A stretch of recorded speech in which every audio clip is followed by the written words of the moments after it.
Dicen que a veces la vida te rompe antes de levantarte más alto de lo que alguna vez imaginaste. Pero pocos saben lo que se siente cuando esa ruptura viene de quienes deberían cuidarte. Pocos conocen la historia completa del joven que pasó de ser un hijo amado a un esclavo encadenado, a un prisionero olvidado. Y luego, en un giro tan inesperado que desafía toda lógica humana, se convirtió en el segundo hombre más poderoso de Egipto. Antes de que escuches esta historia, solo te diré esto cuando creas que tu vida se detuvo.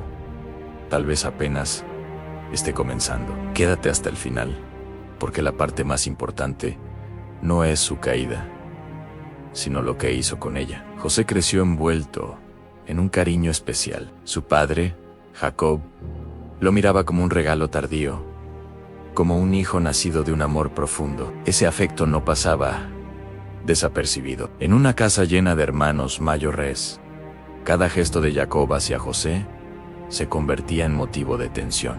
La túnica de colores que le regaló fue más que una prenda.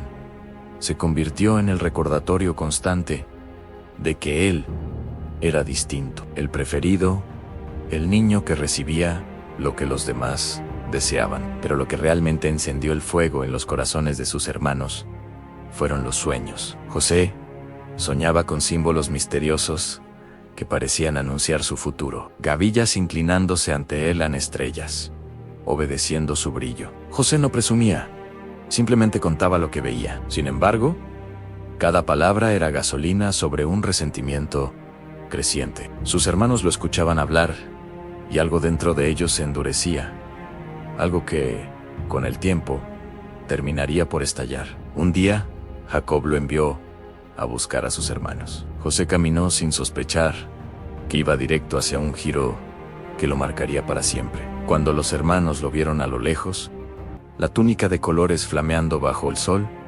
tomaron una decisión que cambiaría no solo la vida de José, sino la historia de un pueblo entero. Algunos propusieron desvivirlo, otros evitaron ese extremo, pero todos coincidieron en que él no debía volver a casa. Lo agarraron, lo golpearon y lo lanzaron a una cisterna vacía.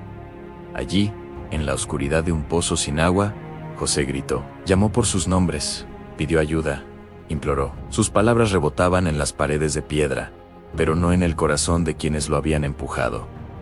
Ellos se sentaron a comer mientras él lloraba, y cuando una caravana de mercaderes pasó, lo sacaron como si fuera un objeto más. Lo vendieron y dejaron que desapareciera entre el polvo del desierto. En un día, José perdió su hogar, su libertad y la inocente confianza que tenía en sus propios hermanos. Llegó a Egipto encadenado. La tierra era extraña, los rostros desconocidos, los dioses ajenos a todo lo que él había aprendido. Allí fue comprado por Potifar, un oficial de alto rango. Pero José, en vez de hundirse, eligió algo que solo los fuertes en espíritu pueden hacer. Decidió seguir adelante. Su trabajo era excelente, su actitud impecable. Y pronto Potifar notó que aquel muchacho tenía algo distinto. Lo puso sobre su casa, sobre sus siervos y sobre sus bienes. En poco tiempo, el esclavo se convirtió en administrador.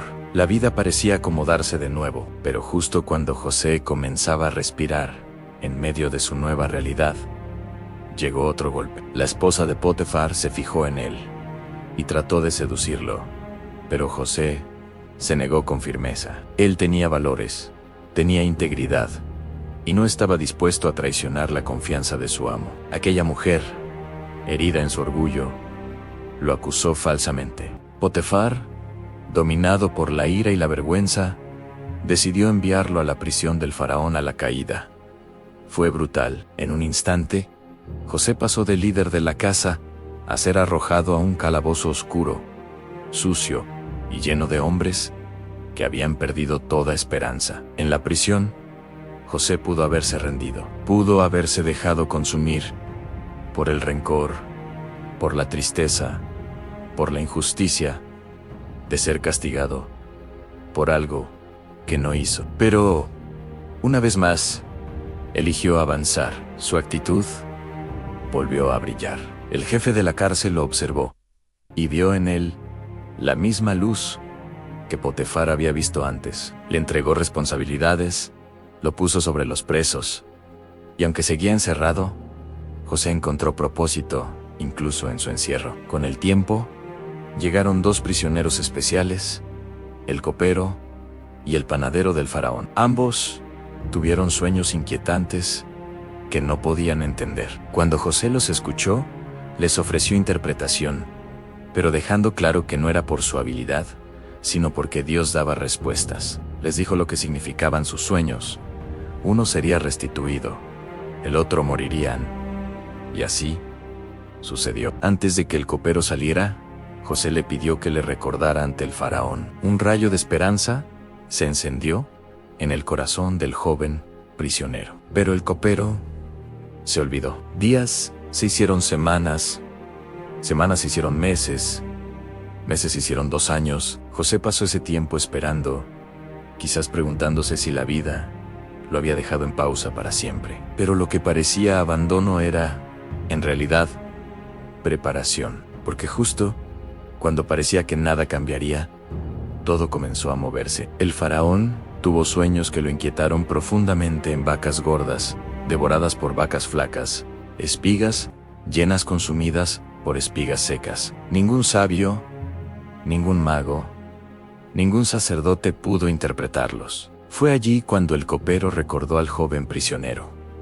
El faraón mandó traerlo. José se presentó ante él después de años de injusticia, encadenado, con el aspecto marcado por el tiempo, pero con los ojos llenos de una sabiduría que nadie esperaba.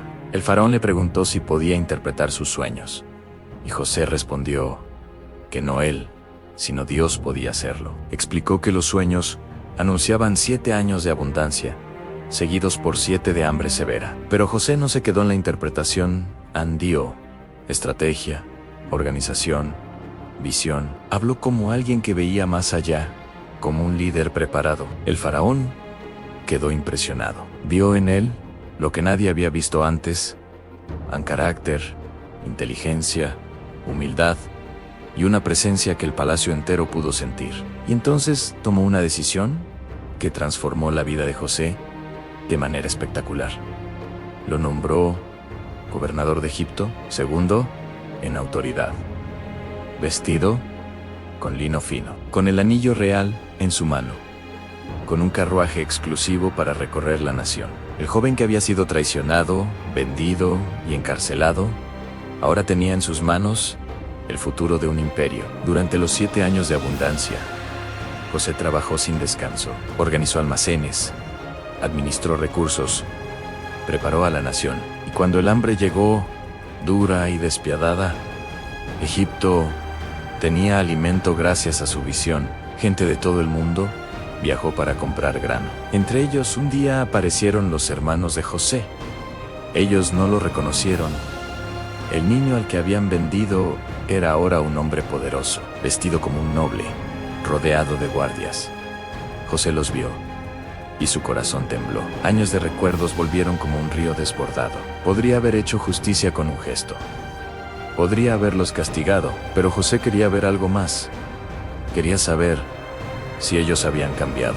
A través de pruebas, conversaciones y encuentros, descubrió que ya no eran los hombres crueles que lo habían vendido. Habían aprendido, habían sufrido, habían cambiado. Cuando José finalmente reveló su identidad, el llanto llenó la sala. Sus hermanos se quedaron paralizados, incapaces de hablar.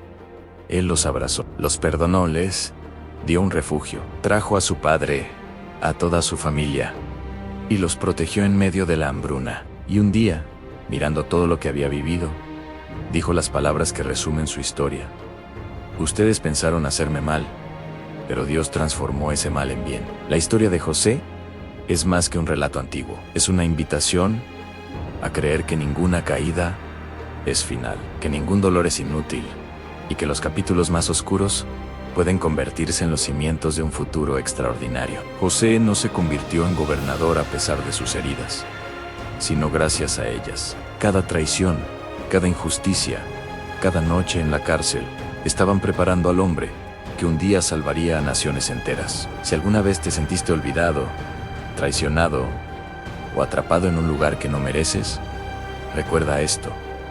E incluso cuando no ves el propósito, tu historia aún se está escribiendo. Y puede que el capítulo que hoy duele sea el que mañana cambie tu vida para siempre.